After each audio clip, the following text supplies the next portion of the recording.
हरे कृष्णा. सर्वांचं स्वागत आहे. आज आपण भक्ती योग करतोय. सॉरी, आज आपण क्षेत्रज्ञ विभाग योग करतोय. आणि आता आपले 12 अध्याय झाले. तर पहिले 6 जे होते कर्मयोग, त्याच्यानंतरचे जे 6 होते तो भक्ती योग, आणि आताचे जे 6 आहेत ते ज्ञान योग. तर ज्ञान योगातला पहिला जो अध्याय आहे तो क्षेत्रज्ञ विभाग योग. आता क्षेत्र म्हणजे काय, क्षेत्रज्ञ म्हणजे काय, हे अर्थ कृष्णानेच अर्जुनाला सांगितले. तर तेव्हा आपण बघूया की क्षेत्राचा अर्थ काय, क्षेत्रज्ञाचा अर्थ काय. पण प्रथम चालू करण्या अगोदर मी मंगलाचरण म्हणते.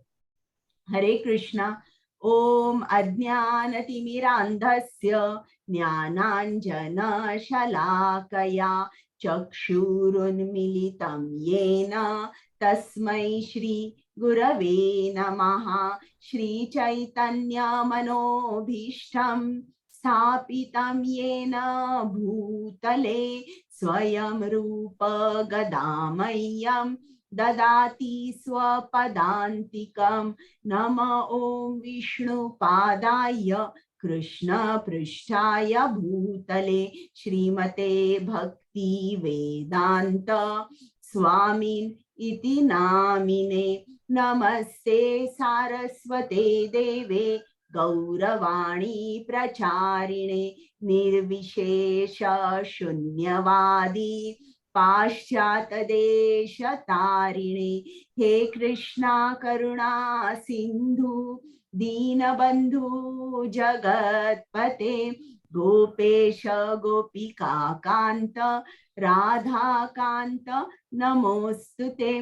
तप्त कांचन गौरांगी राधे वृंदावनेश्वरी वृषभानुसुते देवी प्रणमामि हरि प्रिये. जय श्री कृष्ण चैतन्य प्रभु नित्यानंद श्री अद्वैत गदाधर श्रीवासादि गौर भक्त वृंद. हरे कृष्ण कृष्ण कृष्ण हरे हरे, हरे राम राम राम हरे हरे. सर्वांचं स्वागत आहे.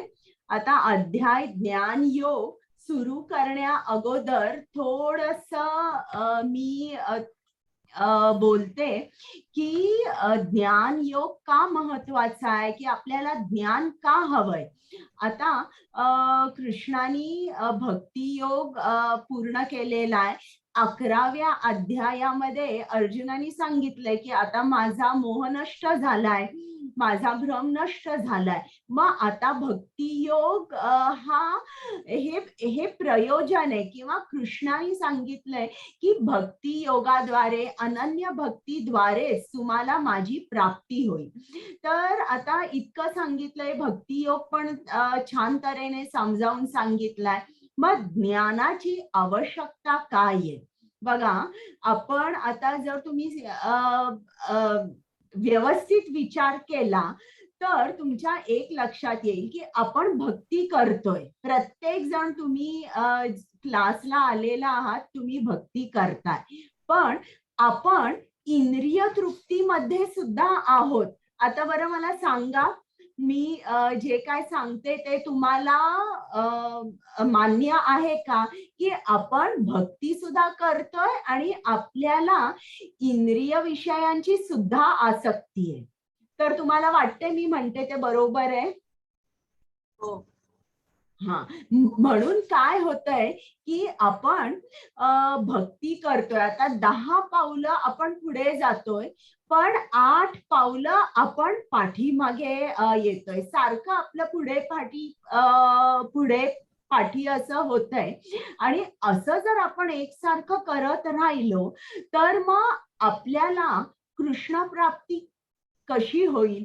तर आता बघा, आपल्याला माहित पाहिजे की आपण जी भक्ती करतोय, भक्ती ही अनमोल ठेवा आहे आणि ती आपण जपून ठेवली पाहिजे.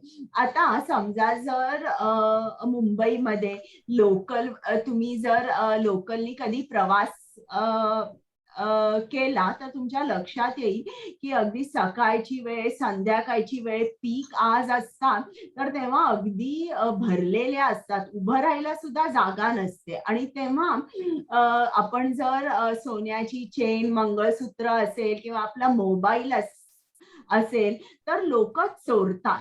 तर तेव्हा आपण जेव्हा ट्रेननी जातो तेव्हा आपण कसे असतो, सावध असतो. घरचे पण आपल्याला सांगतात की तू खोटं मंगळसूत्र घाल किंवा तुझा मोबाईल जो आहे ते जपून ठेव, एखादी ट्रेन खूप भरलेली असेल तर ती सोड. तर असं म्हणजे आपण काळजी घेतो ना की आपल्या वस्तू कोणी चोरल्या नाही पाहिजे. तर तसंच हे भौतिक जग आहे. हे भौतिक जग म्हणजे प्रत्येक पावलावर धोका आहे. कोणीतरी येणार, तुमचा आनंद चोरून नेणार. मी म्हणते पैसा चोरून नेला, घेऊन जा.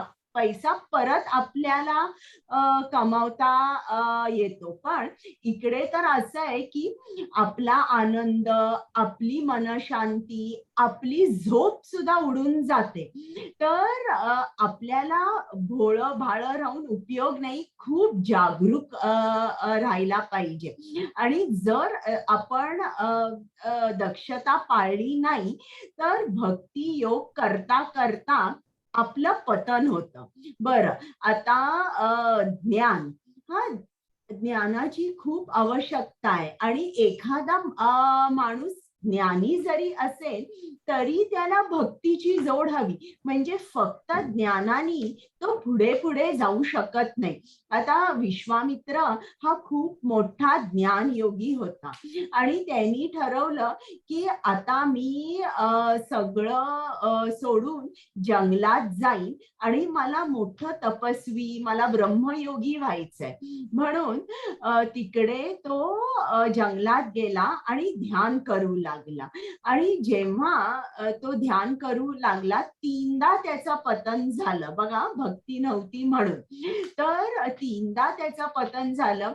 एकदा त्रिशंकू होता, तो आला आणि त्यांनी सांगितलं की तू मला स्वर्गापर्यंत, तू इतका महान योगी आहेस, तू स्वर्गापर्यंत तुझ्या तपोबलाने मला एक शिडी बांधून दे की ज्याने मला स्वर्गात जाता येईल. तर तेव्हा त्याचं सगळं तपोबल नष्ट झालं. मग दुसऱ्यांदा मेनका नावाची एक सुंदर अप्सरा आली. तर काम वासनेमुळे परत त्याचं तपोबल नष्ट झालं आणि परत अनेक वर्ष साधना केल्यानंतर रंभा नावाची अप्सरा आली. आता त्याला माहिती होतं की या मेनका बरोबर आपलं तपोबल कसं नष्ट झालं. म्हणून रंभावर त्याला खूप क्रोध आला. परत त्या क्रोधामुळे सुद्धा त्याचं सगळं तपोबल गेलं. तर बघा, हा एवढा मोठा ज्ञानयोगी तरी देखील वासना आतमध्ये होती. तर भक्ती योग जो आहे, भक्ती जेव्हा आपण भक्ती योग करतो, ही जी वासनाचं बीज जे असतं ते बीज सुद्धा उरत नाही.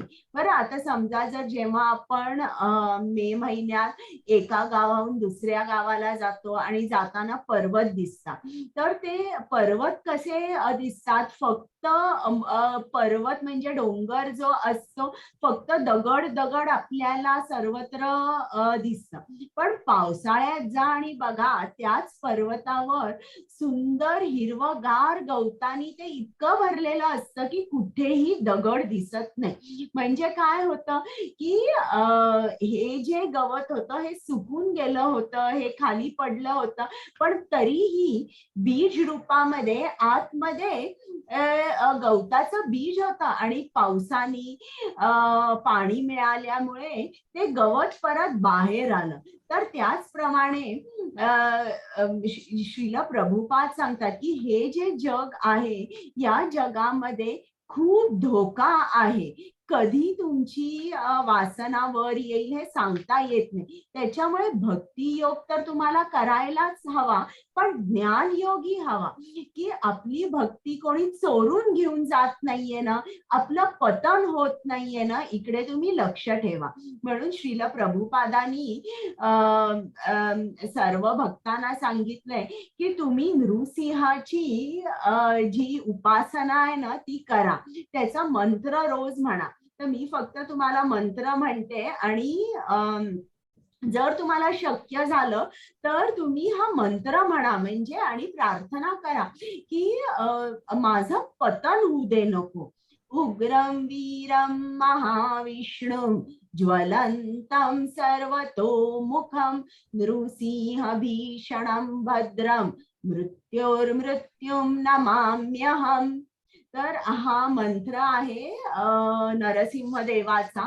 तर तो मंत्र आपण जपावा आपल्या भक्ती साधनेसाठी, त्याची चांगली उन्नती व्हावी म्हणून आपल्याला श्रील प्रभुपादांनी सांगितलेलं आहे. तर आता आपण हा अध्याय सुरू करूया, पण अध्याय सुरू करण्या अगोदर आपण ज्यांच्या आनंदासाठी मी तुम्हाला भगवद्गीता सांगते आणि ज्यांच्या आनंदासाठी तुम्ही भगवद्गीता ऐकताय त्या श्री श्री राधा गोविंदांना आपण साष्टांग नमस्कार करूया. त्याचप्रमाणे कृपामूर्ती श्रील प्रभुपाद ज्यांनी आपल्यासाठी गीता लिहिली, सोप्या शब्दात गीता लिहिली आणि ज्यांच्यामुळे हा उपक्रम चालू आहे, त्या श्रील प्रभुपादांचे आशीर्वाद घेऊन मग आपण ज्ञानयोगाला सुरुवात करूया. त्याचप्रमाणे नामानिष्ठ प्रभूजी, प्रेमा माताजी ज्यांनी मला ट्रेनिंग दिलं, ज्यांनी या स्लाइड्स तयार केला, त्यांना सुद्धा दंडवत प्रणाम.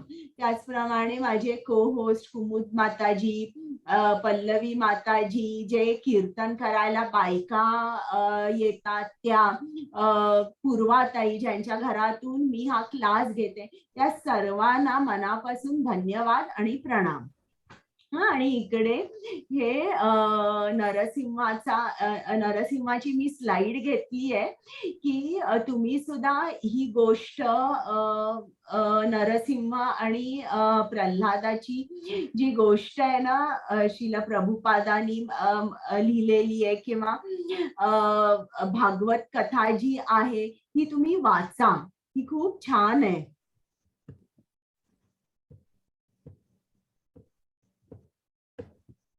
हरे कृष्ण कुमुद माताजी. हरे कृष्णा.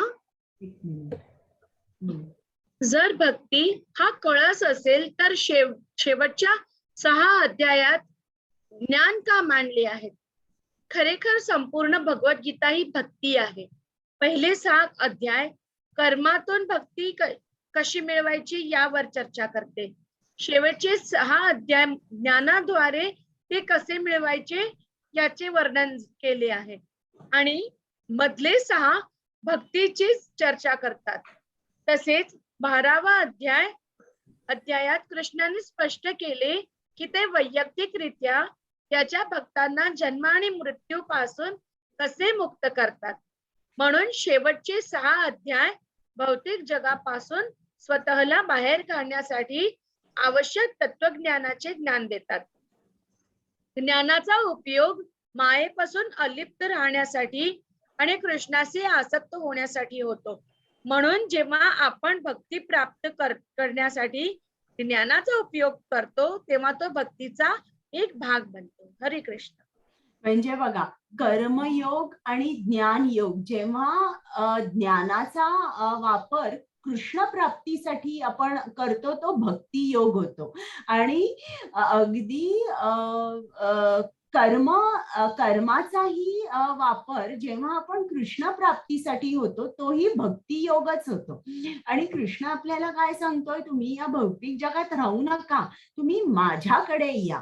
मग त्याच्यासाठी आपल्याला ज्ञान लागतं. आपण भक्ती करतो पण माया जी आहे ना ती येऊन आपलं मन कृष्णापासून ती हरून घेऊन जाते तिच्याजवळ.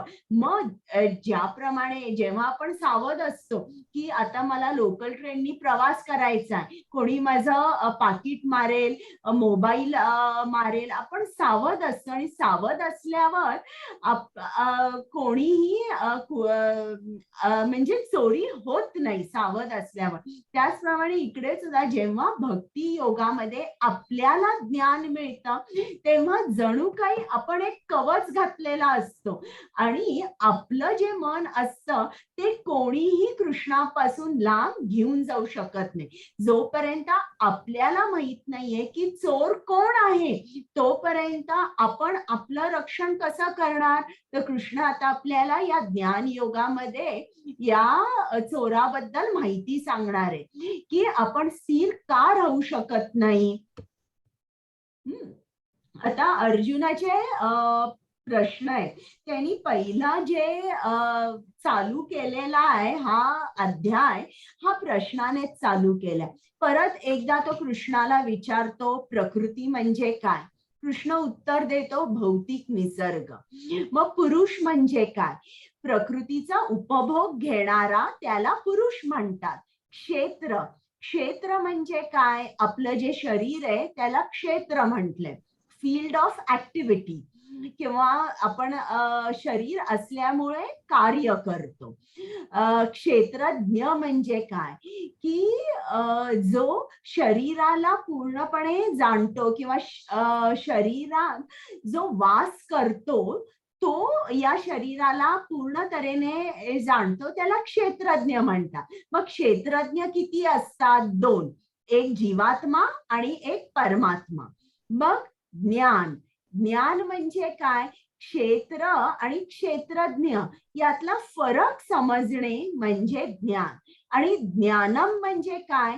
ज्ञानाचा देह, ध्येय. ध्येय काय आहे? की आपल्याला कृष्ण प्राप्ती करून घ्यायची आहे, परमात्मा कोण आहे हे आपल्याला ओळखायचंय आणि परमात्म्याकडे जायचंय. तर हे जे ज्ञानाचे ध्येय आहे म्हणजे तो परमात्मा किंवा कृष्ण. आता अर्जुनाचे हे 6 प्रश्न आहेत आणि कृष्णाने अगदी शांतपणे त्याची उत्तरं दिली आहेत. असं म्हटलं नाही मला परत परत तेच प्रश्न तू का विचारतोयस. हरे कृष्ण. कुमुद माताजी.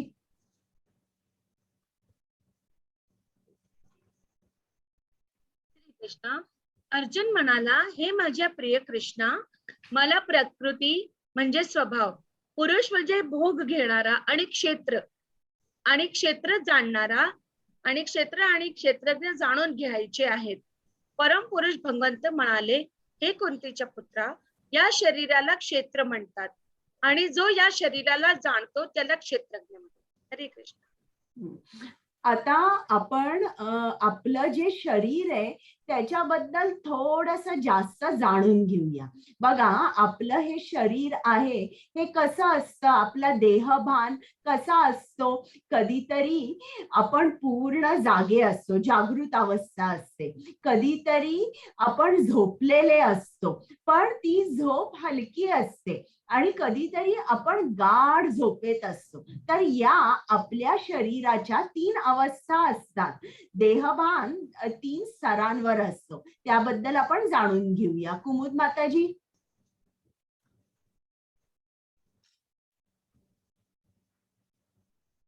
हरे कृष्णा. क्षेत्रज्ञं चापि मां विद्धि सर्व क्षेत्रेषु भारत, क्षेत्रज्ञ योग ज्ञानम यत ज्ञानम मतं मम. हे भारत, मी सर्व शरीरांमधील सुद्धा क्षेत्रज्ञ असल्याचे तू जाण आणि हे शरीर आणि त्याच्या क्षेत्रज्ञाला पण जाणणे म्हणजेच ज्ञान होय, हे माझे मत आहे. हरे कृष्ण. आता इकडे बघा, आपला देहभान इकडे या स्लाइड मध्ये दाखवलेला आहे की हा 3 लेवलवर असतो, 3 स्तरांवर असतो. कधीतरी म्हणजे सकाळपासून रात्री पर्यंत बघा आपली अशी अवस्था असते. आपण पूर्ण जागे असतो बरं, आणि आपलं जे स्थूल शरीर आहे ते जागं असतं. आपण ऑफिसमध्ये काम करत असतो, मनाने विचार करत असतो. तर जे स्थूल शरीर आहे ते काम करत असतं. सूक्ष्म शरीर सुद्धा काम करत असतं. सूक्ष्म शरीर म्हणजे मन, बुद्धी आणि अहंकार. तर मन विचार करत असतं की आता मी कोणाला फोन करू, आता मी काम झाल्यानंतर काय करू. अनेक मनामध्ये विचार चालू असतात आणि त्यावेळेला जीवात्मा आणि परमात्मा हे दोघंही बघत असतात. ज्याप्रमाणे जीवात्माची इच्छा असते त्याप्रमाणे हे जे शरीर आहे हे कार्य करत असतं. पण परमात्म्याच्या नियंत्रणाखाली. आता इकडे बघा त्यांनी काय दाखवले, एक माणूस आहे तो ऑफिसमध्ये काम करतोय आणि तो त्याच्या बायकोकडे किंवा कोण गर्लफ्रेंड आहे तिच्याकडे तो बोलतोय. आता रात्र झाली आणि हा झोपला. त्याचं स्थूल शरीर जे आहे ते काम करत नाहीये, ते झोपी गेलेलं आहे. मग कोण काम करतंय? त्याचं जे सूक्ष्म शरीर आहे, मन, बुद्धी, अहंकार, ते काम करतंय. बघा त्याला स्वप्न पडलेलं आहे. हीच बाई त्याच्या स्वप्नामध्ये आलेली आहे. कदाचित त्याला खूप पैसे हवेत म्हणून पैशांचा विचार त्याच्या मनामध्ये चालू आहे. तर ही स्वप्न अवस्था झाली आणि यामध्ये सुद्धा जीवात्मा आणि परमात्मा हे जागेच असतात आणि सर्व काही चाललंय हे पाहत असतात. आता त्याला गाढ झोप लागलीये. जेव्हा गाढ झोप लागलीये तेव्हा त्याचं स्थूल शरीर आणि सूक्ष्म शरीर दोन्हीही काम करत नाही. मग त्यावेळेला सुद्धा आणि तेव्हा त्याला माहित नसतं की मी कोण आहे. त्याचा जो अवेअरनेस असतो तो काही नसतो. पण त्यावेळेला सुद्धा आत्मा आणि परमात्मा हे जे आहे त्यांना या क्षेत्राबद्दल सगळं माहित असतं आणि ते जागे असतात. या पलीकडची सुद्धा एक अवस्था असते ज्याला तुर्या अवस्था म्हणतात. ही जी तुर्या अवस्था असते, हे जे मोठमोठे तपस्वी असतात ते या तुर्या अवस्थेत असतात. त्या अवस्थेमध्ये काय, तुमचं मन, तुमचं सूक्ष्म शरीर, तुमचं जे स्थूल शरीर आहे हे दोन्हीही शरीर जागृत असतात आणि तुमचं तुमचा जो आत्मा आहे तो पूर्ण तऱ्हेने जागृत झाला असतो आणि तो परमात्म्याशी कनेक्ट व्हायचा प्रयत्न करत असतो आणि त्याला हे माहिती असतं की मी शरीर नाहीये, मी आत्मा आहे. या अवस्थेला तुर्या अवस्था म्हणतात आणि या तुर्या अवस्थेत जरी माणूस समाधीमध्ये असेल, डोळे बंद असतील, तरी सगळं आजूबाजूला काय चालू आहे याबद्दलचं ध्यान त्या माणसाला असतं. कारण त्याचं जे सूक्ष्म स्थूल शरीर असतं आपल्याला असं दिसतं की ते काम करत नाहीये, म्हणजे तो काही फोनवर बोलत नाहीये, डोळे उघडलेले नसतात, पण सगळा अवेअरनेस जो असतो तो त्याला पूर्ण असतो तुर्य अवस्थेत. तर आता बघा क्षेत्र आणि क्षेत्रज्ञ हे सांगायला आता या स्लाइड कडे बघा. आता हे शेत आहे, या शेतामध्ये एक शेतकरी आहे. त्याला त्याच्याच शेतामध्ये त्यांनी काय काय धान्य लावलंय, त्याचं शेत केवढं मोठं आहे हे माहिती आहे. पण त्याचप्रमाणे या शेताची आणि पृथ्वीवर असलेल्या सर्व शेतांची माहिती या सूर्याला आहे. सूर्य वरून सगळं बघतोय की कुठली झाडं लावलेली आहेत, काय आहेत. म्हणजे ज्याप्रमाणे आपलं शरीर त्याच्या मध्ये आपण जीवात्मा असतो आणि परमात्माही असतो. पण जो जीवात्मा असतो त्याला त्याच्या शरीराबद्दलच माहिती असते. आता समजा जर मी तुमच्या बाजूला बसले आणि माझं डोकं दुखायला लागलं, तर तुम्ही ओळखू शकणार नाही की माझं डोकं दुखतंय. फक्त जीवात्मा, माझ्या शरीरातला जो आत्मा आहे तो ओळखू शकेल की बाबा माझं डोकं दुखतंय. पण परमात्मा जो आहे त्याला सर्वांच्या शरीरांमध्ये काय चाललंय हे सगळं माहित असतं. जीवात्म्याला फक्त त्याचं शरीर किंवा क्षेत्र याचीच माहिती असते. हरे कृष्ण. हरे कृष्णा. अध्याय 13, 5वा श्लोक. क्षेत्राचे आणि क्षेत्रज्ञाचे हे ज्ञान विविध ऋषींनी विविध वैदिक ग्रंथांमध्ये वर्णित केले आहे. विशेष करून हे ज्ञान सर्व कारण परिणामासहित वेदांत सूत्रामध्ये सर्व तथ्यासहित प्रस्तुत करण्यात आले आहे. हरे कृष्णा. तर आता इकडे कृष्ण बघा कसं सांगतोय की हे क्षेत्र आणि क्षेत्रज्ञाचे ज्ञान जे आहे हे विविध ग्रंथांमध्ये ऋषींनी त्याचं वर्णन केलेलं आहे. आता इकडे श्रील प्रभुपाद म्हणतात बघा की कृष्ण आपल्याला सांगतोय की मी जे काय सांगितलेलं नाही फेस व्हॅल्यू वर कोणीही गेलेलं नाहीये. मी सांगितलंय हो हो ऋषी मुनींनी मी जे काय सांगितलेलं आहे वेदांमध्ये त्याचा पूर्ण अनालिसिस केलेला आहे आणि त्याच्याबद्दल वर्णन त्यांनी अनेक ग्रंथांमध्ये केलेलं आहे.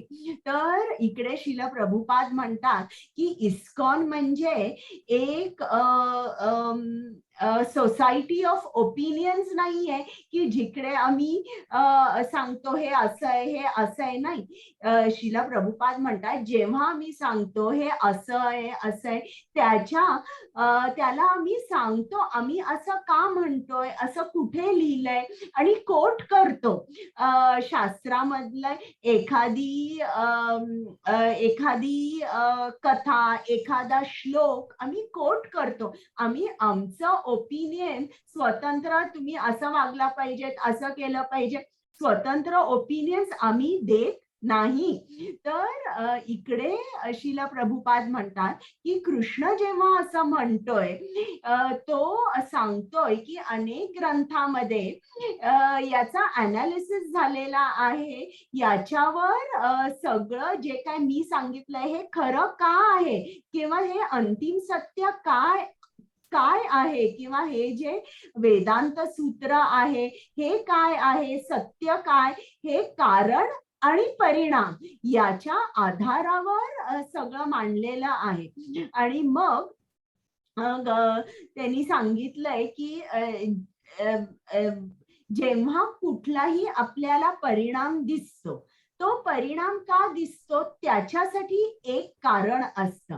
म्हणजे उदाहरणार्थ की एक मुलगा असतो, एक मुलगा आहे, कारण काय आहे, त्याला आई वडील आहेत, त्याला एक वडील आहेत म्हणून आज तो या जगामध्ये आहे.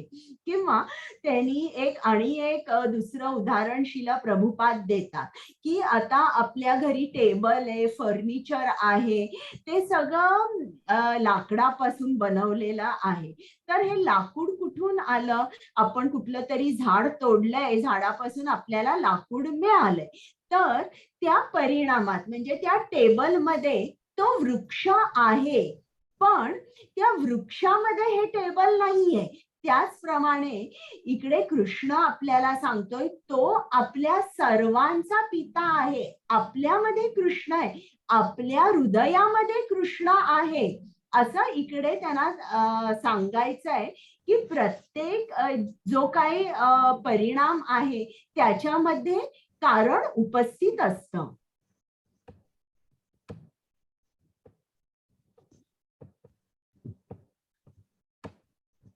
आता हे बघा आपलं शरीर, आता समजा जर तुम्ही कुठल्याही डॉक्टरला विचारलं की शरीराबद्दल तुम्ही विचारलं अॅनाटॉमी, तर ते काय सांगतील, पहिल्यांदा तुम्हाला बाहेर त्वचा दिसेल, त्या त्वचेच्या आतमध्ये तुम्हाला हाडं असतील, हाडांचा सापळा असतो आणि त्या हाडांच्याही आतमध्ये तुमचे व्हायटल ऑर्गन्स, तुमचे मुख्य अवयव म्हणजे तुमचा हार्ट, किडनीज किंवा तुमचे लंग्स, असे इंटेस्टाईन्स, आता मला पटपट अशी मराठीमध्ये ही नावं येत नाहीयेत, तर हे सगळी जी मुख्य अवयव आहेत ती या हाडाच्या सापळ्याच्या आतमध्ये असतात. बरं, पण आता आपल्याला आणि एक शास्त्रामध्ये काय लिहिलंय ते सुद्धा आपण ऐकूया की आपल्या शरीराची रचना कशी आहे. तर आपल्याला अ, अ, आपला जो आत्मा आहे त्याला 5 आवरण असतात. तर या 5 आवरणाच्या आतमध्ये आत्मा असतो. हे पहिलं जे आवरण आहे त्याला अन्नमय कोश आपण म्हणतो, बरं का. हे सर्वात स्थूल आहे. अन्नमय कोशापासून आपण प्राणमय कोशामध्ये जातो. हे सूक्ष्म आहे. असं करून सूक्ष्म, सूक्ष्म आणि एकदम सूक्ष्म जो आनंदमय कोश आहे याच्या मध्ये आत्मा स्थित असतो. आता आपण एक एक घेऊया, बरं का. आता अन्नमय कोश. आता समजा जर एखाद्या माणसाला खूप फिट राहायचंय, एकदम निरोगी राहायचंय, तर तो काय करतो, एक्सरसाइज, व्यायाम करतो, फिरायला जातो आणि योगासन वगैरे करतो. असं असं केल्याने त्याचं हे जे अन्नमय कोश आहे ना, हा खूप शुद्ध होतो. तो चांगलं खातो, फळं, दूध, पालेभाज्या, चांगला आहार घेतो. त्याच्यामुळे हा जो अन्नमय कोश आहे ना, हे स्थूल शरीर जे आहे हे खूप छान राहतं. तर अन्नमय कोश म्हणजे इकडे तुम्ही जर बघितलं तर जी एकदम लहान बाळं असतात किंवा जे वृक्ष असतात किंवा प्राणी असतात ते या कोशापर्यंतच पोचू शकतात. म्हणजे एखादा लहान मूल असेल, त्याला भूक लागली की ते रडतं आणि त्याला आपण दूध दिलं किंवा त्याला खायला दिलं की ते एकदम शांत होतं आणि आनंदाने खेळायला लागतं. वृक्ष सुद्धा या कोशात असतात, बरं का, आनंदमय कोशामध्ये, सॉरी, अन्नमय कोशामध्ये. ते काय करतात, त्यांना फक्त माहितीये की जिकडे सूर्यप्रकाश आहे किंवा तिकडच्या दिशेने त्यांची वाढ होते किंवा जिकडे पाणी आहे त्या दिशेने मुळं वाढतात. तर हे झालं अन्नमय कोश. आता अन्नमय कोशाच्या आतमध्ये प्राणमय कोश असतो. तर हा जो प्राणमय कोश असतो, इकडे प्राणवायू असतो. 5 जे असतात, व्यान, उदान, समान, अपान, जे 5 प्राणवायू असतात ते या प्राणमय कोश या 5 प्राणवायूंचा बनला जातो. आणि जणू काही हे स्थूल शरीर आहे ना, त्या स्थूल शरीरामध्ये हवा जेव्हा आपण भरतो, म्हणजे जेव्हा आपण फुग्यामध्ये हवा भरतो आणि फुगा फुगतो, त्याचप्रमाणे हे जे प्राणवायू आहेत हे आपल्या मध्ये या अन्नमय कोशाला किंवा स्थूल शरीराला याच्यामुळे आकार मिळतो, हा, या प्राणमय कोशामुळे.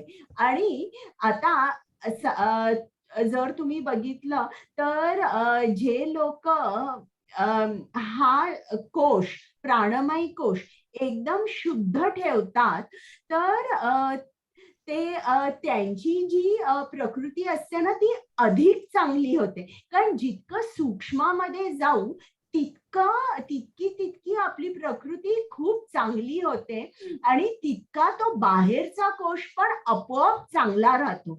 आता मी तुम्हाला सांगितलं की ही 5 आवरणं आहेत आणि मग आत्मा आहे. तर ही जी 5 आवरणं आहेत ही आपण असं म्हणूया ही 5 शरीर आहेत. आपल्याला फक्त या शरीराची निगा राखून उपयोग नाही, फक्त याचा आरोग्य बघून उपयोग नाही. तुम्ही कुठल्याही डॉक्टरकडे गेला तर ते स्थूलावर तुम्हाला औषध देतात, कॅप्सुलावर औषध देतात. आता समजा जर काही आजार असतात की ते बरेच होत नाही, कोण म्हणतात मला गुडघे रोग आहे आणि मी किती ॲलोपॅथी औषधं घेतली मग ती बरी होत नाहीये तो रोग माझा, म्हणून मी प्राणिक हिलिंगला गेले आणि मला खूप बरं वाटलं ते केल्यावर. मग असं का होतं, ते या शरीरावर किंवा या आवरणावर काम करतात आणि जितकं सूक्ष्म सूक्ष्म आवरणावर काम केलं जातं तितकी तुमची तब्येत चांगली होते. आता अन्नमय कोश जो आहे तो आपल्याला शरीर चांगलं ठेवायला आपण चांगलं खातो, व्यायाम करतो. मग प्राणमय कोशाची तब्येत किंवा ते आपण चांगलं ठेवायला हे शरीर, प्राणमय शरीर आपल्याला काय करावं लागतं, आपल्याला प्राणायाम करावा लागतो, शुद्ध हवेमध्ये राहावं लागतं आणि चांगला सूर्यप्रकाश घ्यावा लागतो. या 3 गोष्टी आपण केल्या तर प्राणमय कोश आपला एकदम चांगला राहतो आणि त्याचा इफेक्ट या अन्नमय कोशावर होतो आणि हा सुद्धा खूप चांगला होतो. आता प्राणमय कोश प्रॅक्टिकली जर तुम्ही बघितलं तर हे जे प्राणी असतात सगळे हे या प्राणमय कोशामध्ये असतात. त्यांना लक्षात येतं की त्यांना ते खूप महत्व देतात आपला प्राण वाचवण्यासाठी. म्हणून तुम्ही बघा आता पक्षी सुद्धा घरटं अशा ठिकाणी बांधतात की जिकडे कुठलेही प्राणी येऊ शकणार नाही किंवा एखादा हरण असेल त्याच्या पाठीमागे वाघ लागला तर ते किती जोरात पळतं आपले प्राण वाचवायला. तर हे जे आहेत प्राणी त्यांचा जो साक्षात्कार असतो ना तो या लेवल पर्यंतच जातो प्राणमय कोशापर्यंत. आता पुढे ज्ञानमय कोश.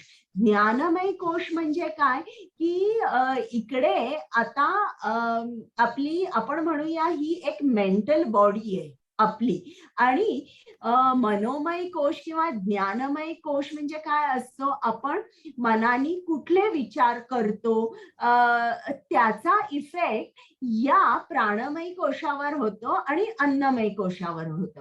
बघा आपण खूप जर रागीट असलो, खूप राग आपण जर केला आणि आपल्या मनामध्ये सतत वाईट भावना असतील, दुसऱ्यांबद्दल वाईट आपण हे करू आणि राग लवकर येत असेल तर तुमचं ब्रीदिंग कसं होतं मला कोण सांगू शकेल का हे, की जेव्हा एखाद्या माणसाला राग येतो त्याचं ब्रीदिंग कसं होतं, तुम्ही ऑब्झर्व केलंय का? फास्ट होतं. हा बरोबर, एकदम फास्ट फास्ट होतं आणि फास्ट झाल्यावर त्याचा इफेक्ट अन्नमय कोशावर आपल्याला दिसतो. त्याचा पल्स रेट वाढलेला असतो किंवा त्याला बीपी असतं.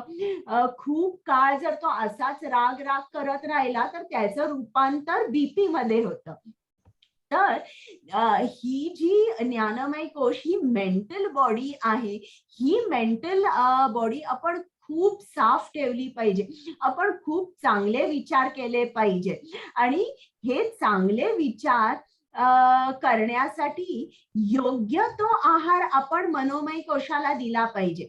आता समजा जर काही मुलं आहेत आणि त्यांच्या आईने त्यांना सवय केली रोज सकाळ संध्याकाळ पिझ्झा, पास्ता आणि ते लेस, पेप्सी आणि मला आता म्हणजे नावं माहित नाहीयेत काय काय मिळतं हे खायची सवय केलेली आहे. आणि मग एक दिवस तिने सांगितलं आता पोळी, पालेभाजी आणि वरण भात जेवायचा आहे.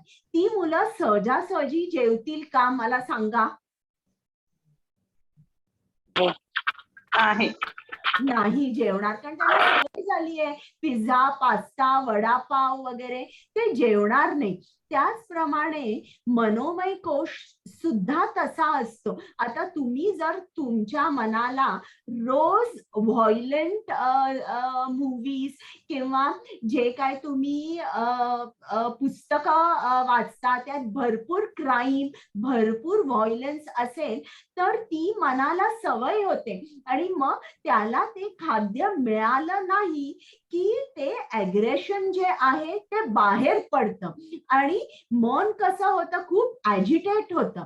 तर मनोमय कोशाची तब्येत किंवा त्याचं आरोग्य नीट ठेवायचं असेल तर याला सुद्धा ज्याप्रमाणे अन्नमय कोश, प्राणमय कोशाला एक आहार द्यावा लागतो, त्याचप्रमाणे मनोमय कोशाला चांगला आहार द्यावा लागतो. तो आहार दिल्यावरच याचं आरोग्य चांगलं राहतं. आणि मनोमय कोश किंवा ज्ञानमय कोश हा याला एकदम चांगला आहार देणं म्हणजे चांगलं संतांची चरित्र वाचा आणि मंत्र म्हणा.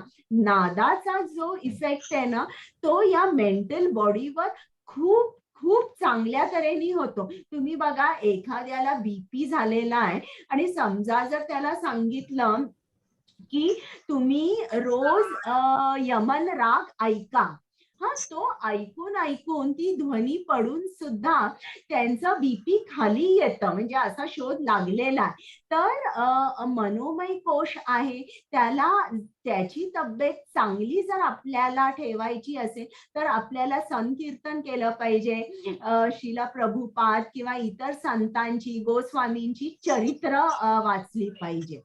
याच्याही वर जो आहे तो विज्ञानमय कोश आहे. विज्ञानमय कोश म्हणजे तो डिसिजन घेतो, काय बरोबर आहे, काय चूक आहे, आणि त्याप्रमाणे मनाला कंट्रोल करतो आणि मग मन आपल्या स्थूल इंद्रियांना सांगतं. तर विज्ञानमय कोश अतिशय महत्वाचा आहे. आणि याची जर तुम्हाला विज्ञानमय कोशाची जर तुम्हाला याचं आरोग्य राखायचं असेल तर तुम्हाला श्रील प्रभुपादांनी काय सांगितलंय हे तंतोतंत पाळलं पाहिजे.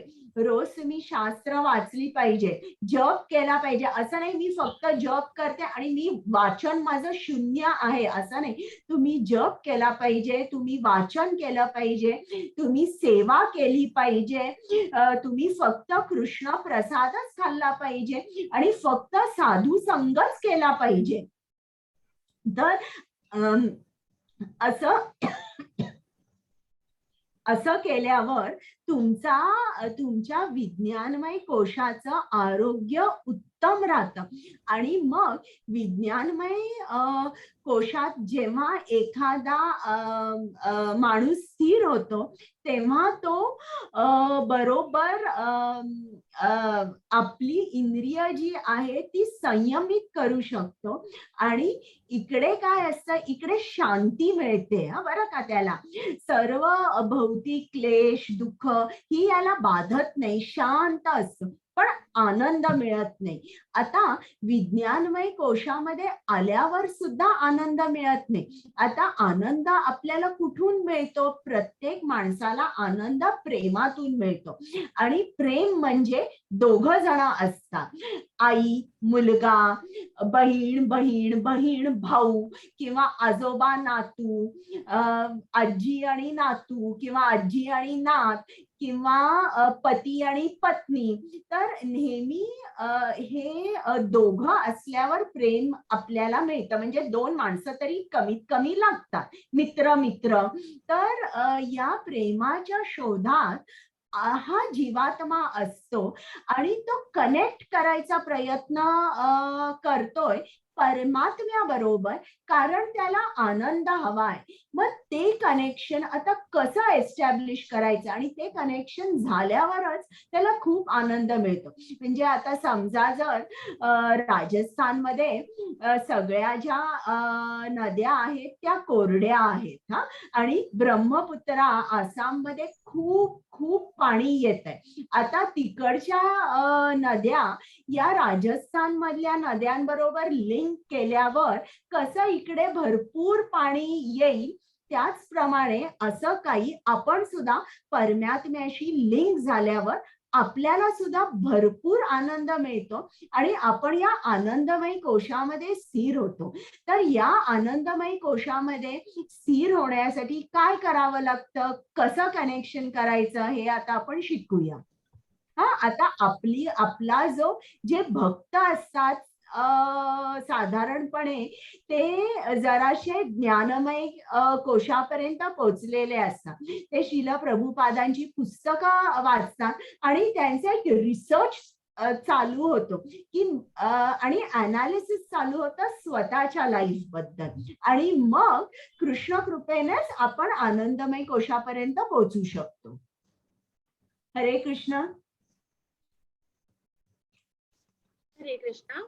पंचमहाभूते, मिथ्या अहंकार, बुद्धी, अव्यक्त, 10 इंद्रिये, मन आणि 5 विषय इंद्रिय, इच्छा, द्वेष, सुख, दुःख, समूह, चेतना आणि धैर्य या सर्वांना त्याच्या विकारांसहित संक्षेपाने क्षेत्र असे म्हटले जाते. हरे कृष्ण.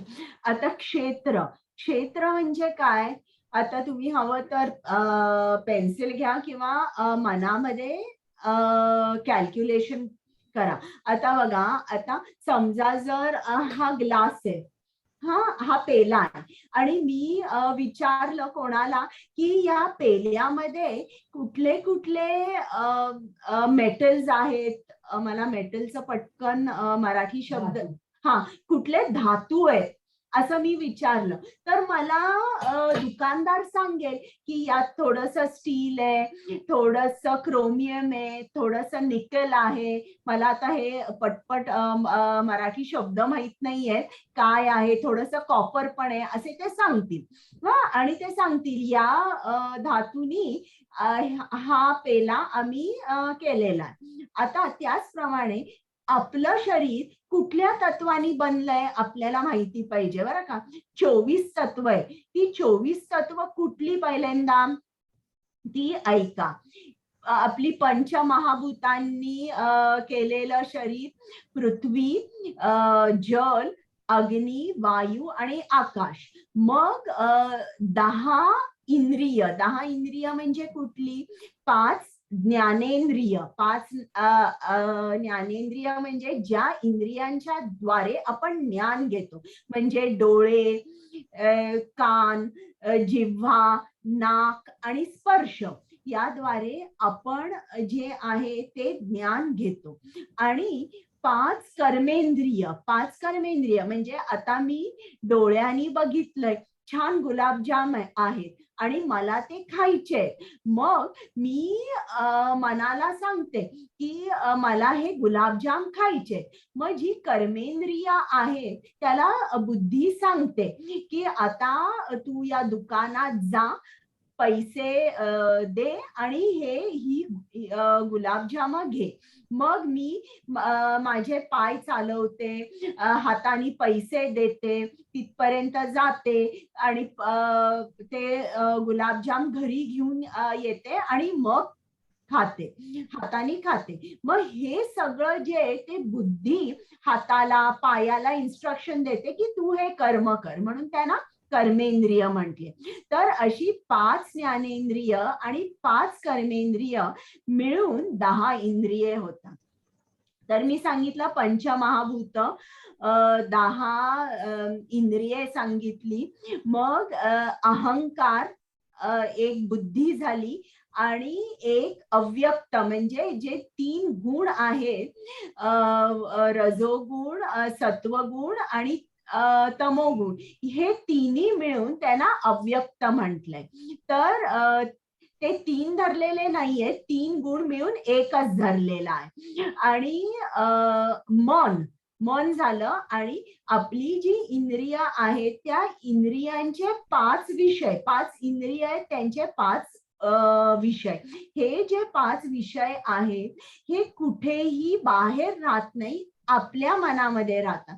बघा, मी तुम्हाला एक स्लाइड दाखवली होती. इकडे एक माणूस आहे, तो एका बाई बरोबर फोनवर बोलतोय आणि या बाई बरोबर फोनमध्ये वर तो बोलतो. ही बाई कुठे बाहेर आहे का? नाही, त्याच्या मनातच आहे. म्हणून स्वप्नामध्ये सुद्धा त्याला ही बाई दिसते.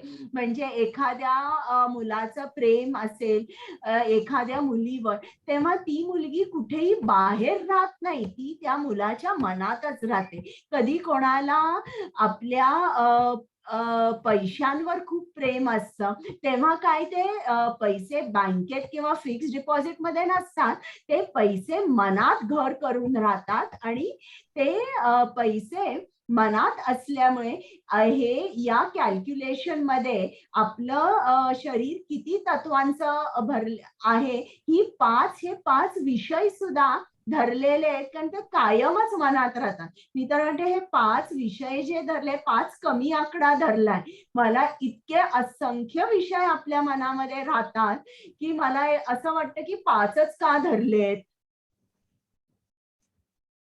तर हे तुम्ही हे करा. 5 पंचमहाभूत, मिथ्या, अहंकार, बुद्धी, 3 गुण मिळून एक अव्यक्त, 10 इंद्रिये, इंद्रियांचे 5 विषय आणि मन असं मिळून 24 आकडा येतो. तर आपलं क्षेत्र 24 तत्वांनी बनलेलं आहे. बरं, तुम्हाला अवघड जात आहे का आता मी काय सांगते ते, की समजतंय? समजते समजते. बरं बरं. कुमुद माताजी. हरे कृष्णा. श्लोक 8 ते 12. नम्रता, निरअहंकार, अहिंसा, सहनशीलता, सरळपणा, आध्यात्मिक गुरुला शरण जाणे, पावित्र्य, स्थैर्य, आत्मसंयमन, इंद्रिय विषयांचा त्याग, मिथ्या अहंकार रहित, जन्म मृत्यू जरा व्याधी इत्यादी मधील दुःख दोष जाणणे, अनासक्ती, घरदार, पत्नी, मुले बाळे इत्यादी पासून अनासक्ती, इष्ट आणि अनिष्ट गोष्टीमध्येही समचित्त राहणे, माझी निरंतर आणि अनन्य भक्ती एकांतवासात राहण्याची उत्कट इच्छा करणे, सामान्य लोकांपासून अलग होणे, आत्मसाक्षात्काराच्या महत्वाचा स्वीकार करणे आणि परम सत्याचा तत्वज्ञानात्मक शोध हे सर्व ज्ञान आहे असे मी घोषित करतो. या व्यतिरिक्त जे काही आहे ते सारे अज्ञानच आहे. हरे कृष्ण. तर आता मी तुम्हाला सांगितलं की ब्रह्मपुत्रा नदी आहे, तिला खूप मोठा पूर येतो दर पावसाळ्यात, आणि तिला जर कनेक्ट केलं, राजस्थान मधल्या नद्या जे आहेत त्यांना खूप पाणी येईल. तर आपली स्थिती कशी असते, आपण पूर्ण अज्ञानात असतो, आपल्याला ज्ञान पाहिजे. मग अशा वेळेला आपल्याला सुद्धा कनेक्ट व्हावं लागतं ना कृष्णाकडे. आपल्याला सुद्धा एक ब्रिज बांधावा लागतो. मग तो कसा बांधायचा, कसं कनेक्ट व्हायचं, तर हा जो सेतू आहे, हा सेतू 20 गुणांनी बांधला जातो. आणि जेव्हा हे 20 गुण तुम्ही तुमच्यामध्ये बाळगता, तेव्हा आपोआप तुमचं कनेक्शन कृष्णाकडे होतं आणि तुम्हाला भरपूर ज्ञान मिळतं. बघा, कृष्णाला म्हटलंय, कृष्ण ज्ञान सागर आहे, एवढं ज्ञान आहे त्याच्याकडे, आणि ते ज्ञान आपल्यापर्यंत व्हायला लागतं. आता इकडे बघा, हे प्रत्येक जे त्यांनी गुण दिले आहेत ना, याच्यावर एक एक क्लास मी घेऊ शकते. हे खूप गुण जे आहेत, आपण सगळे गुण आपल्याला या 6 गोस्वामींमध्ये, शिला प्रभुपादांमध्ये दिसतात. तर आता सगळे घेणं शक्य नाहीये. तर आता नम्रता, आपण खूप नम्र असलं पाहिजे. आता नम्रता म्हणजे काय, असं आपल्याबद्दल, स्वतःबद्दल आपण कधी कमी लेखलं नाही पाहिजे, ही नम्रता नाही, पण स्वतःबद्दल कमी विचार केला पाहिजे, याला नम्रता म्हणतात. आता अहिंसा, 2च मी हे घेते गुण. अहिंसा म्हणजे काय, मला कोण सांगेल अहिंसा म्हणजे काय? कुमुद माताजी जरा हे ठेवा आपल्या पार्टिसिपेंट्स कडे, कदाचित नामानिष्ठ प्रभूजी येतील क्लासमध्ये. हा, त्यांनी सांगितलं नाहीये असं कन्फर्म, पण जर आले तर मला पटकन सांगा. शुभ माताजी, शुभ, नक्की. हा, आता मला सांगा बरं, अहिंसा म्हणजे काय? म्हणजे हिंसा न करणे, कोणालाच न मारणे, हा, किंवा कोणावर राग न करणे, आणि कोणाला काही वेगळं सांगायचं आहे का? अरे ते मनाने आणि शरीराने कुणाबद्दल कोणाविषयी द्वेष भावना नसावी. पण हे आपण समजतो, शास्त्र आपल्याला अहिंसा म्हणजे काय वेगळं उत्तर देतात. जेव्हा तुम्ही तुमच्या आत्म्याला कृष्ण भावना देत नाही किंवा इतरांना कृष्ण भावना समजावून सांगत नाही, तोपर्यंत तुम्ही तुमच्या आत्म्याला आणि दुसऱ्यांच्या आत्म्याला हिंसा करत असता. ज्या वेळेला तुम्ही दुसऱ्यांना कृष्णाबद्दल सांगता किंवा चांगलं शिला प्रभुपादांचं पुस्तक देता आणि सांगता की तू कृष्ण भावना भाविक जीवन जग, जेव्हा तुम्ही असं करता त्या गोष्टीला अहिंसा म्हणतात, असं आपल्याला शास्त्र सांगतात. जोपर्यंत पहिल्यांदा स्वतःच्या आत्म्याला तुम्ही कृष्ण भावना द्या, त्याला अहिंसा म्हणतात.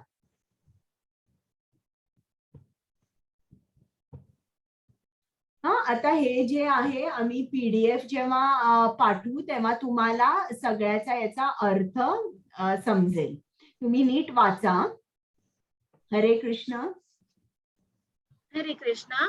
ज्ञेय म्हणजे काय याचे मी तुला आता वर्णन करून सांगतो, जे जाणल्याने तू अमृताचे आस्वादन करू शकशील.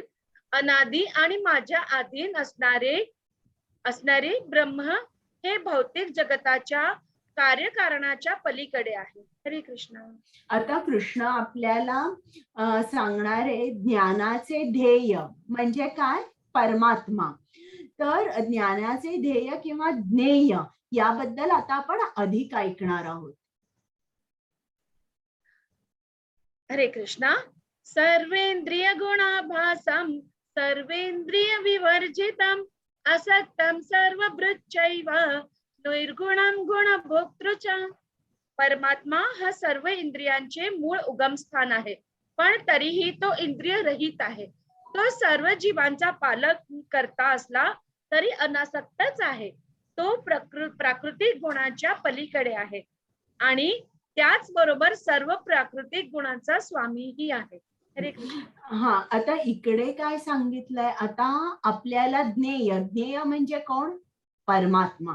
तर कृष्ण स्वतःबद्दलची माहिती आपल्याला सांगतोय आणि हे जे सगळं त्यांनी सांगितलंय ना की तो सर्व इंद्रियांचे मूळ उगमस्थान आहे, पण तरीही इंद्रियरहित आहे.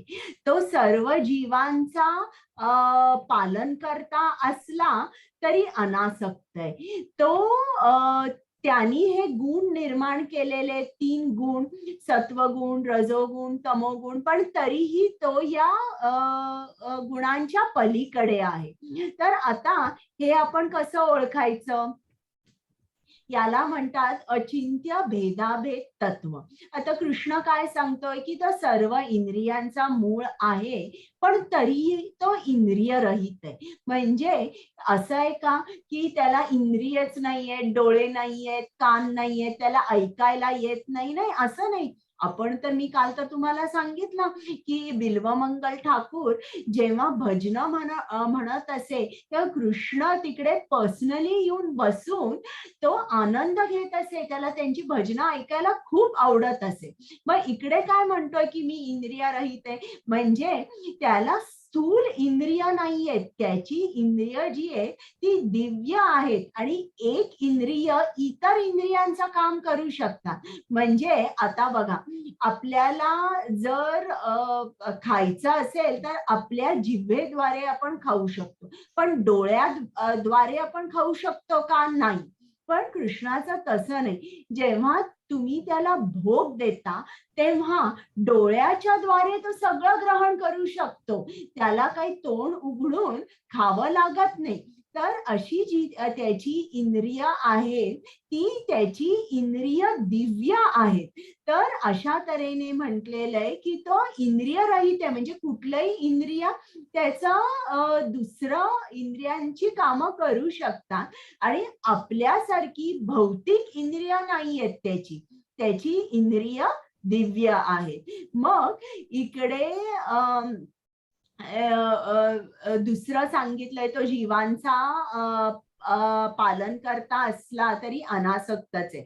आता कृष्ण गोलोक वृंदावनामध्ये आहे आणि तरीही तो गोलोक वृंदावनामध्ये राहून आपल्यामध्ये त्याचा विस्तार झालेला असतो परमात्मा म्हणून, आणि तो आपलं पालन पोषण कसं करतो, त्याचे एजंट्स असतात.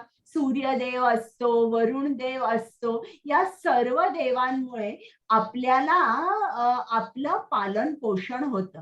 तर स्वतःला काही त्याला येऊन आपलं पालन पोषण करावं लागत नाही, स्वतः तो गोलोक वृंदावनामध्ये असतो.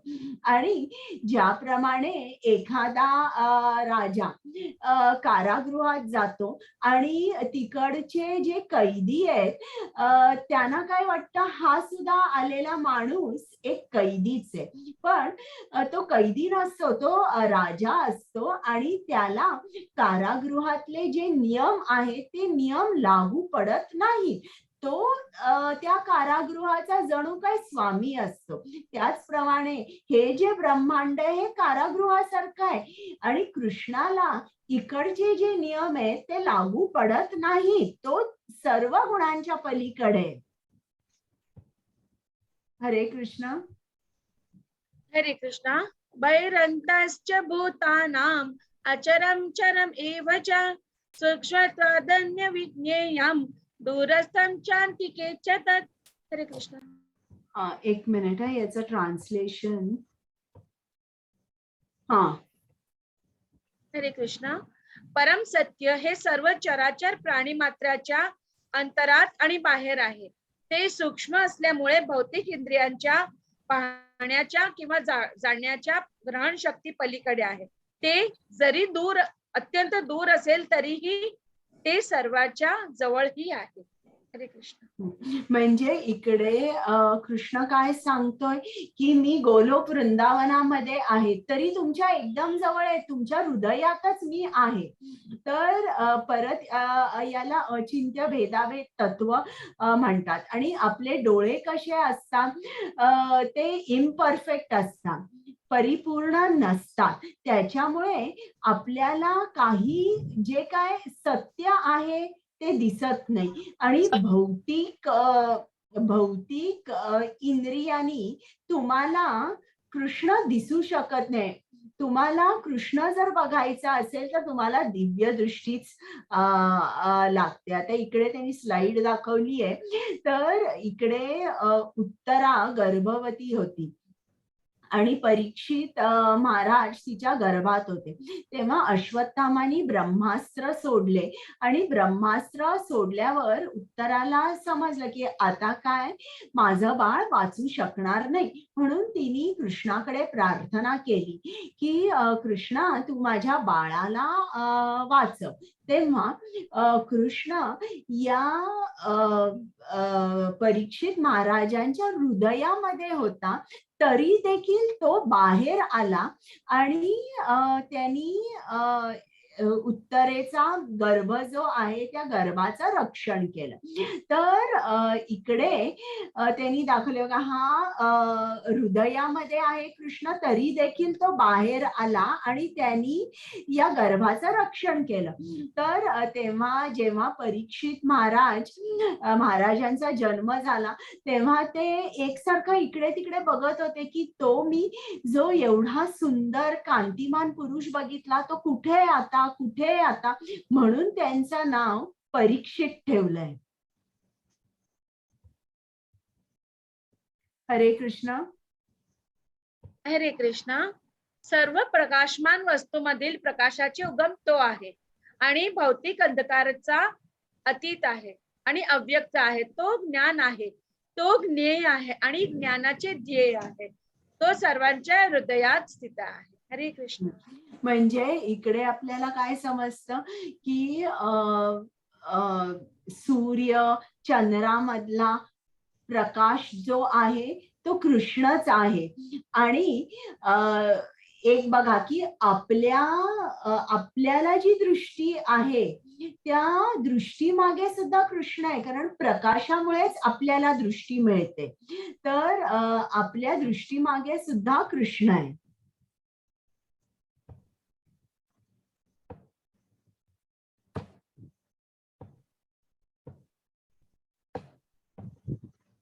हरे कृष्ण. हरे कृष्णा. अशा प्रकारे क्रियाकलापांचे क्षेत्र, शरीर, ज्ञान आणि ज्ञेय हे मी थोडक्यात वर्णन केले आहे.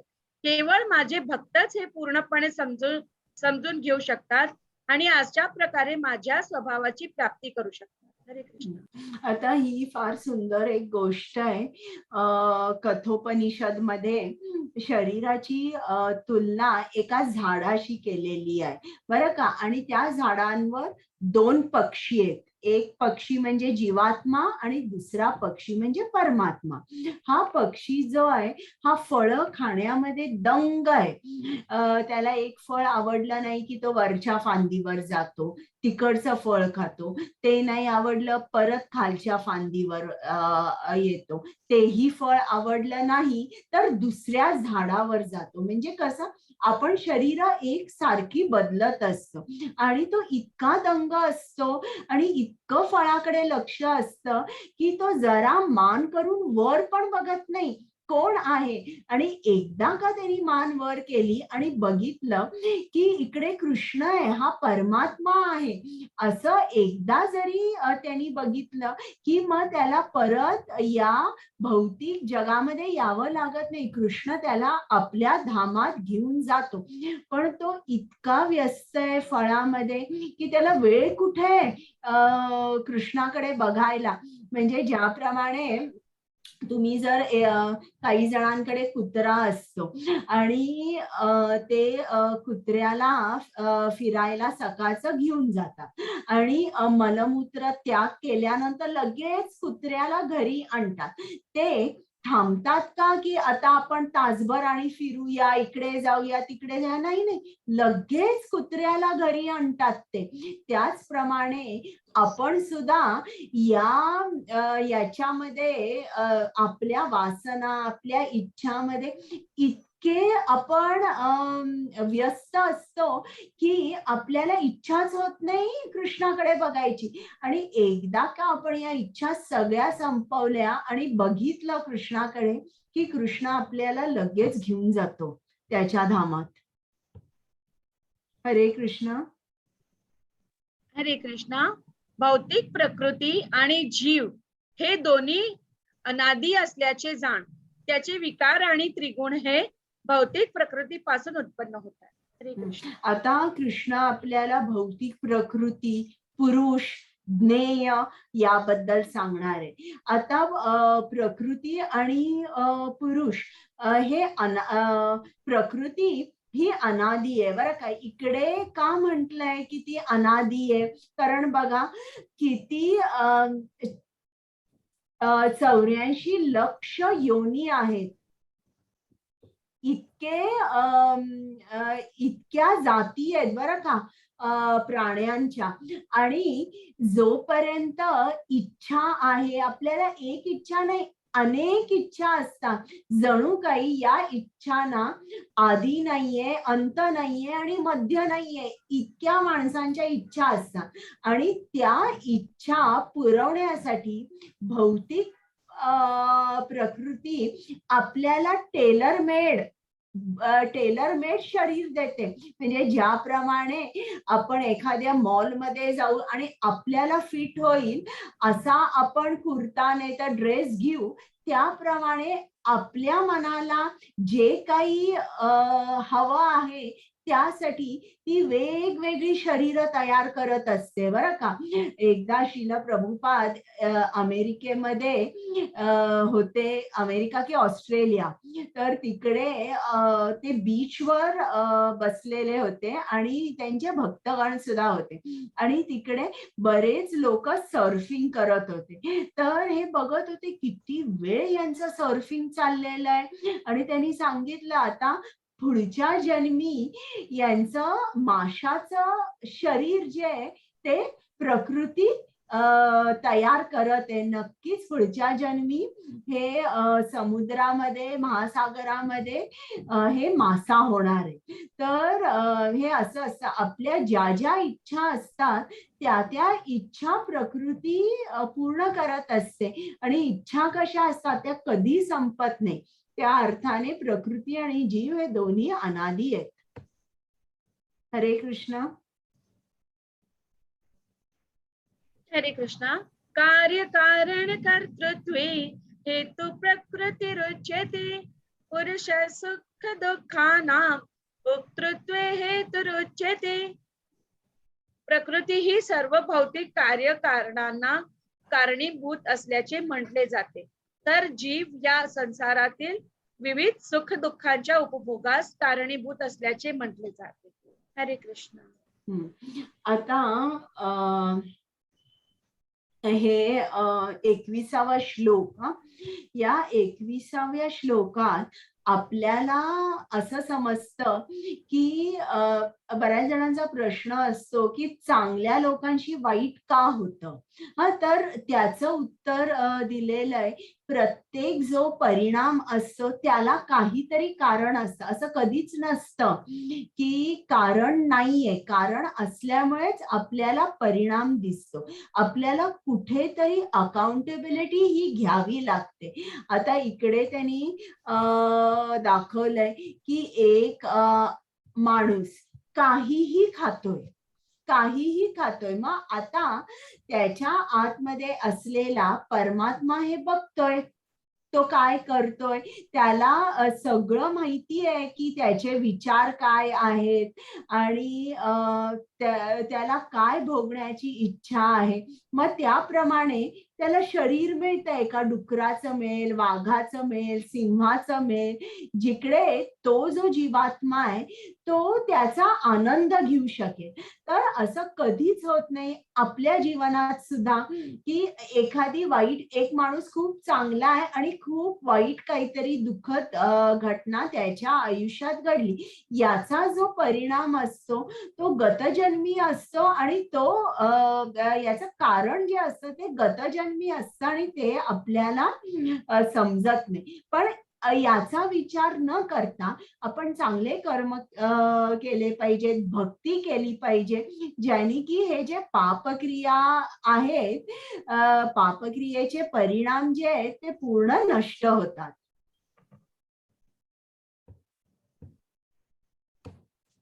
हरे कृष्ण.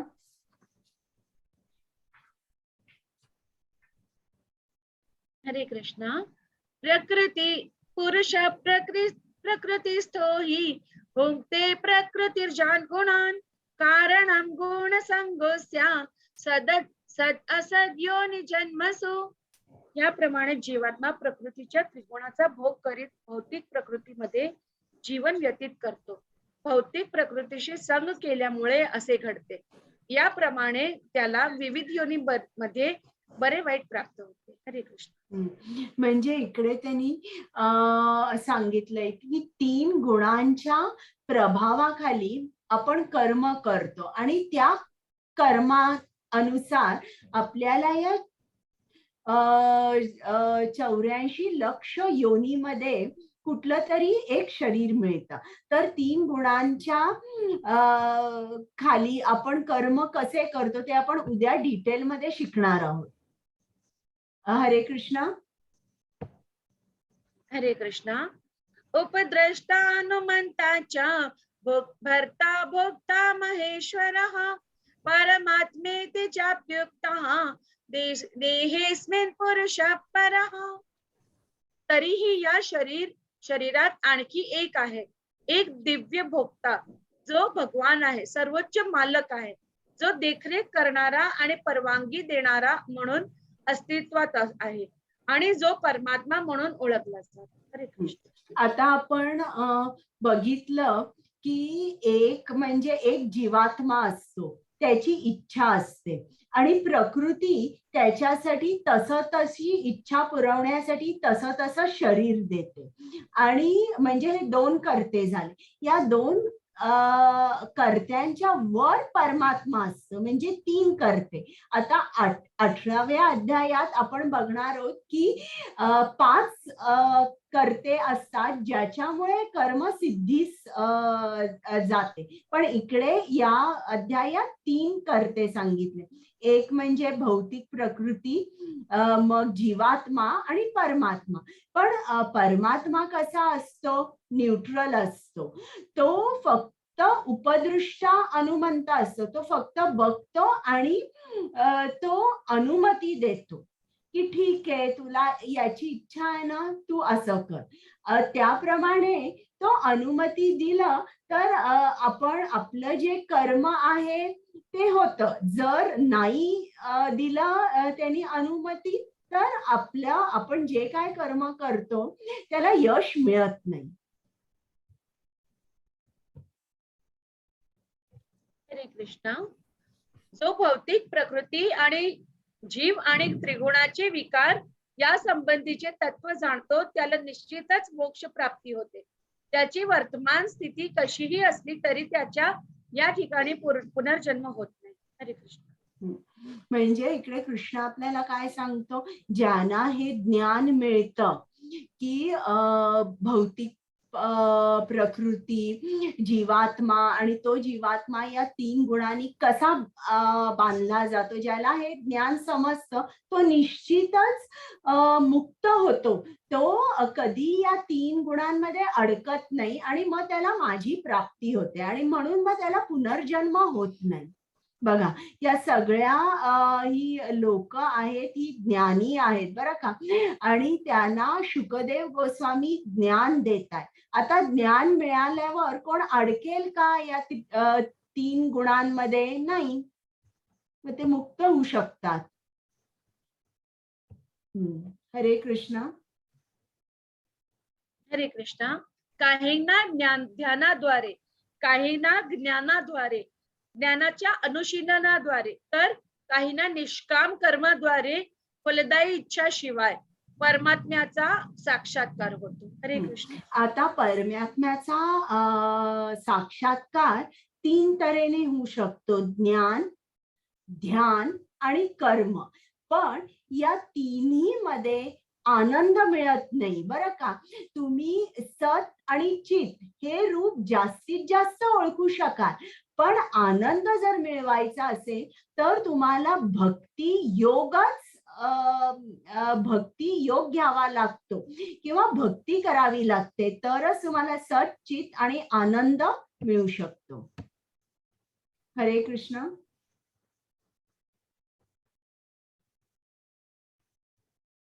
हरे कृष्णा.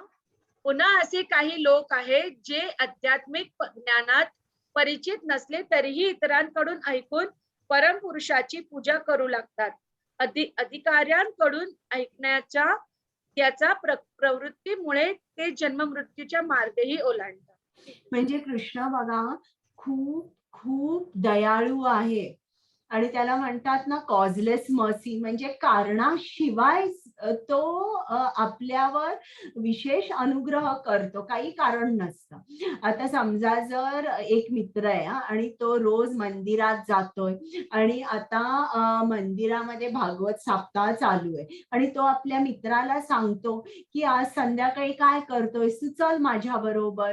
आणि हा मित्र म्हणतो नाही, मला काय मंदिरात नाही यायचंय, मला सिनेमा बघायला जायचं. पण जरा आग्रह करून तो त्याला ओढून घेऊन येतो मंदिरामध्ये आणि हा पण मित्र बसतो, ऐकतो आणि त्याला खूप आवडते कृष्ण कथा.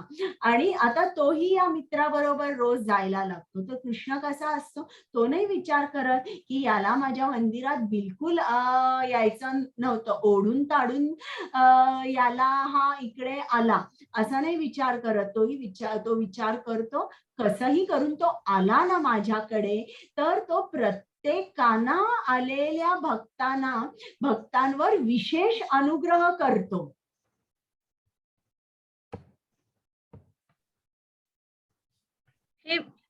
हरे कृष्णा. हे भरतर्षभ, चर आणि अचर असे तू जे काही अस्तित्वात पाहत आहेस ते क्षेत्र आणि क्षेत्रज्ञ याच्या केवळ संयोगापासून निर्माण होते. हे जाण. हरे कृष्ण. म्हणजे इकडे कृष्णाने सांगितलं जे काय तू बघतोयस तर ते एक कॉम्बिनेशन आहे क्षेत्र आणि क्षेत्रज्ञाचं. हरे कृष्ण. समं सर्वेषु भूतेषु तिष्ठन्तं परमेश्वरं विनश्यत्स्व विनश्यन्त य पश्यति स पश्यति. जो मनुष्य सर्व देहांमध्ये जीवात्म्याला साथ देणाऱ्या परमात्म्याला पाहतो आणि जो जाणतो की नश्वर देहामधील आत्म्याचा आणि परमात्म्याचा कधीही विनाश होत नाही, तो यथार्थ रूपाने पाहतो. हरे कृष्ण. म्हणजे याला म्हणतात ज्ञानचक्षु.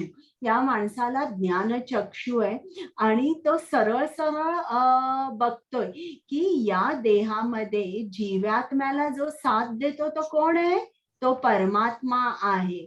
आणि देह काय आहे, देह नाशवंत आहे पण परमात्मा आणि आत्मा यांचा कधीच नाश होत नाही. मग इकडे हे दाखवलंय की या माणसाला सर्वांमध्ये तो एकच परमात्मा दिसतोय आणि तो परमात्मा त्या जीवात्म्याला साथ देतोय.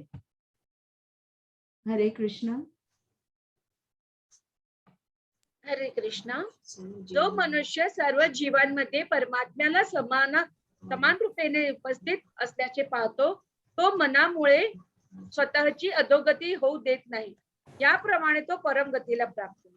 म्हणजे इकडे काय सांगितलंय की जो सर्वांमध्ये त्याच परमात्म्याला बघतो त्याची कधीही अधोगती होत नाही. म्हणजे तो कृष्ण जसा म्हणतोय तसाच तो वागतो.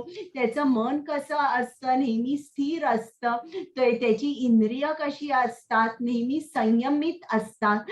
आणि अशा माणसाबरोबर बघा जेव्हा आपण बसतो तेव्हा आपल्याला पण आपली जी एनर्जी लेवल आहे ना ते त्या एनर्जी लेवल मध्ये खूप बदल वाटतो. आपल्याला अशा माणसाचा सहवास आवडतो. आता बघा समजा जर एक माणूस खूप रागीट असेल, इकडे काय लिहिलंय ना त्याच्या ऑपोजिट असेल, खूप रागीट असेल, तर तुम्हाला त्याच्याबरोबर 5 मिनिटं सुद्धा बसता येईल का, मला सांगा बरं. नाही. नाही. किंवा बसला तरी तुम्ही 10 मिनिटं 15 मिनिटं तरी तुम्हाला आवडणार नाही काही ते. तर आणि असा जो माणूस असतो आत्मसाक्षात्कारी माणूस, अशा माणसाकडे तुम्ही गेला आणि तुम्ही काही बोलला सुद्धा नाही तरी त्या माणसाला समजतं की तुम्हाला काय प्रश्न विचारायचा. कारण हा जो माणूस आहे हा सर्व जीवां मध्ये जो परमात्मा स्थित आहे त्याला तो बघत असतो आणि त्याचं कनेक्शन एस्टॅब्लिश झालेलं असतं परमात्म्याबरोबर. हरे कृष्ण. हरे कृष्ण. भौतिक प्रकृतीने निर्माण झालेल्या शरीराद्वारे सर्व क्रिया केल्या जातात आणि स्वतः काहीही करत नाही. हे जो पाहतो तो प्रत्यक्षात पाहतो. बघा आता आपण हे जणू काही शरीर एक यंत्र आहे किंवा एक गाडी आहे आपण धरूया. त्या गाडीसाठी ड्रायव्हर लागतो ना. आता जेव्हा आपण पहिल्यांदा नवीन गाडी शिकतो तेव्हा आपल्या बाजूलाच ड्रायव्हर बसलेला असतो आणि त्याच्या हातामध्ये सगळे कंट्रोल्स असतात आणि आपण नुसतं स्टिअरिंग हलवत असतो. तेव्हा आपल्याला काय वाटतं, अरे वा आली ना आपल्याला गाडी चालवायला. पण खरं काय असतं, सगळे कंट्रोल त्या ड्रायव्हरच्या हातात असतात. त्याचप्रमाणे हे जे भौतिक प्रकृतीने निर्माण केलेलं शरीर आहे, सर्व क्रिया आपल्याला वाटतं आपण करतोय पण हे आपण काहीही करत नाही असं जो माणूस बघतो तो प्रत्यक्ष पाहतो.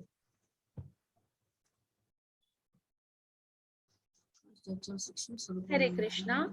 आकाश त्याच्या सूक्ष्म स्वरूपामुळे सर्वव्यापी असूनही कोणत्याही गोष्टीत मिसळत नाही.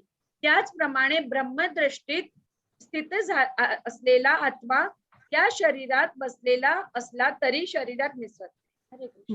म्हणजे आपला आत्मा आपल्या शरीरात आहे, हृदयामध्ये आहे, तरी देखील तो कुठल्याही अवयवाच्या आतमध्ये किंवा कुठेही मसल्स किंवा टिश्यू जे असतील किंवा रक्त असेल, इतर काही द्रव्य असतील, त्याच्याबरोबर तो मिसळलेला नसतो.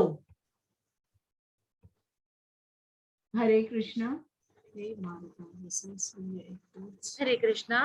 हे भारता, जसा सूर्य एकटाच या सर्व विश्वाला प्रकाशित करतो, त्याचप्रमाणे शरीरातील एक जीव चैतन्याने संपूर्ण शरीर प्रकाशित करतो.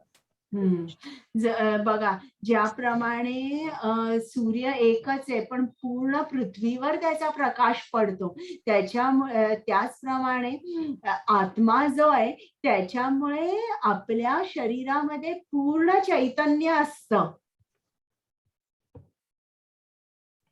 हरे कृष्णा. शेवटचा श्लोक आहे. हरे कृष्णा. जे ज्ञानाचा चक्षुने क्षेत्र आणि क्षेत्रज्ञ याच्यातील फरक पाहतात आणि भौतिक प्रकृतीच्या बंधनातून मुक्तीची प्रक्रिया देखील समजून शकतात, ते परम ध्येयापर्यंत पोहोचतात. हरे कृष्ण.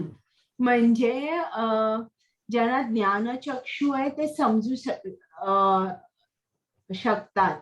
क्षेत्र आणि क्षेत्रज्ञ. क्षेत्र म्हणजे आपलं शरीर आणि क्षेत्रज्ञ म्हणजे आत्मा. म्हणजे शरीर आणि आत्मा यांच्यातला फरक ते जाणू शकतात. ते जाणू शकतात मी हे शरीर नाही, मी आत्मा आहे. आणि असं जे जाणू शकतात की मी आत्मा आहे, मग ते काय करतात? परमात्म्याकडे मी कसा कनेक्ट होईल, मुक्तीची प्रक्रिया काय आहे हे ते जाणून घेतात आणि त्याप्रमाणे कृष्ण प्राप्तीसाठी प्रयत्न करू लागतात. तेच परम ध्येयापर्यंत पोहोचू शकतात. म्हणजे आपल्याला क्षेत्र काय, क्षेत्रज्ञ काय, फरक काय हे जाणलं पाहिजे. हे जाणल्यावरच आपण मुक्तीसाठी प्रयत्न करायला लागू. तर आता हा आपला अध्याय झालाय. तर आपण काय शिकलो? अर्जुनाने पहिले 6 प्रश्न विचारले.